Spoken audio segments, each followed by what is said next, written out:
time now for Dialed In, powered by FanDuel. And this week, the pre-tournament betting favorite is Rory McIlroy. His odds right now on FanDuel are plus 330. The overwhelming pre-tournament betting favorite. Tommy Fleetwood has the second shortest odds. Interesting. Now, many might forget Fleetwood lost in the playoff to Nick Taylor last year, but Rory McIlroy is the overwhelming favorite. My question to you, Bob, should he be? Yeah, I think so. I think he should be. He's coming in playing pretty well. Didn't have a great PGA championship, but you look at the recent form with the win at Zurich and then the other win that came right after Wells Fargo. He's had a good sort of little run lately with after he seemed to get that little tip from Butch Harmon. He went out, got straightened out a little bit. He seems to be finding his stride as well. We have third at Texas, 22nd at the Masters, 33rd at the Heritage, then win, and a T12 last week at the PGA Championship, or 2 weeks ago at the PGA Championship. So I think he's probably feeling pretty good coming in.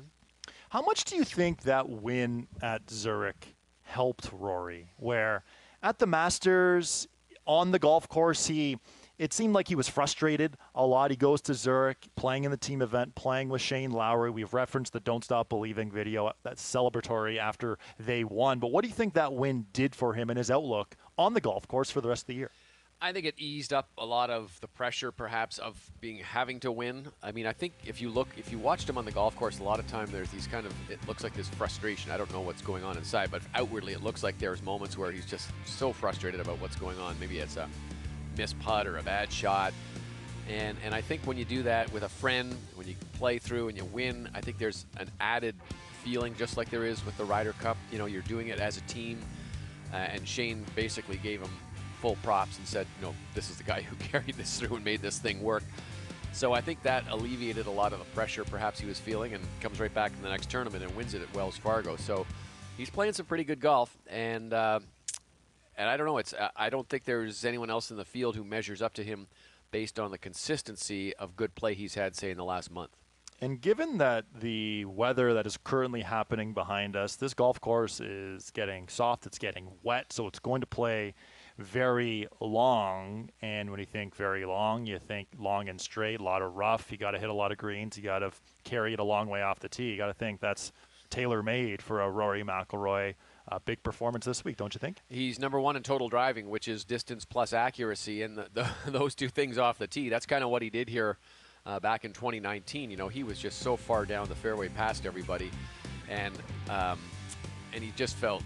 I mean, he was laughing. It was so easy almost at points. I mean, when you have a bogey in the last hole to shoot 61 on a Sunday at a PGA Tour event, that's pretty good. That's a pretty good day out on the golf course. And I do. When I think of him, I think his biggest asset. He's got a lot of assets, but I think his biggest one is probably off the tee with that driver. He's just high and long, and man, it's impressive to watch him hit ball after ball after ball. And if the rest of his game is even close to where that is, then look out.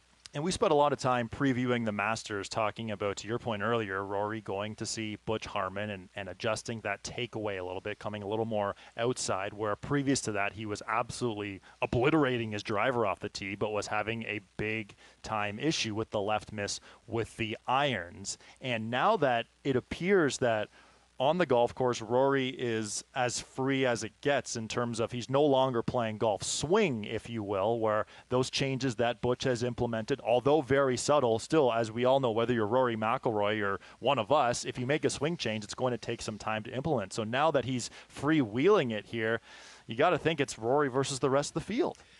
I think at the start of it, it is, in a lot of weeks, it's always Rory against the start of the field because he does play such good golf, and he is such a high-profile player on the PGA Tour, even when he's not playing at his A game.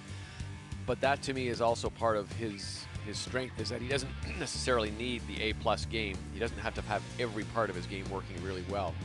And if he can appears to be a little lighter now mentally, where he's not grinding on every single shot and not worrying over every single miss, then I think that carries him a long way. And you're right. I think he's full bore for the odds you're seeing on those on that FanDuel page. And you've spent some time with Rory as well, leading up to the trophy presentations when you're part of the crew that hands him the trophy. It seems like Rory's almost this honorary Canadian, doesn't it? It does. He's actually talked about that a little bit. You know, I remember back at St. George's when he won, and Corey won the Rivermead Trophy. And so they had, I can't remember how it all came about, but Rory said on his microphone, he said, you know, how about we switch it around next year? I'll become an honorary Canadian, and I'll take the Rivermead, and you can have the big trophy here, which was kind of good. Yeah, he does feel a lot of love. Now, in fairness, he feels a lot of love in a lot of places when he goes. I mean, PGA a couple weeks ago, he was the guy, and but I think up here it's a pretty strong emotion that the fans have for him, and I think he feels that, and he acknowledges it pretty much every time he's here. Well, back in 2019, Rory McIlroy was quoted as saying, "This atmosphere here at Hamilton Golf and Country Club was some of the best he's ever played in, ever." And that is saying something big for Rory McIlroy, looking to win his third career RBC Canadian Open title, and that would be win number 27. Rory opens the week right now, plus 330 odds on FanDuel to win the RBC Canadian Open.